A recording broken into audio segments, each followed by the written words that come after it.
Γκολ! Αφού πριν λίγες μέρες όταν το σήκωσε η Λίβερπουλ 1,5 εκατομμύρια πήγανε στους δρόμους του... Γκολ! Θα κρατήσουμε και τα highlights. Γκολ!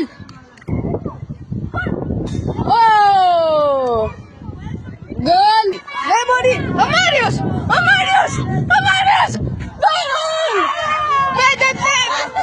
Ο Μάριο! Για να δούμε, θα ισοφαρίσει Μιλιτού, ναι! Ισοφάριση! Κα μαλάκα, να έχω τον εαυτό να το πρίζει. Βγάζω μια πάσα μαλάκα. Βγάζω μια πάσα χωρίς να βλέπω. Οκ, εντάξει, ό,τι πεις.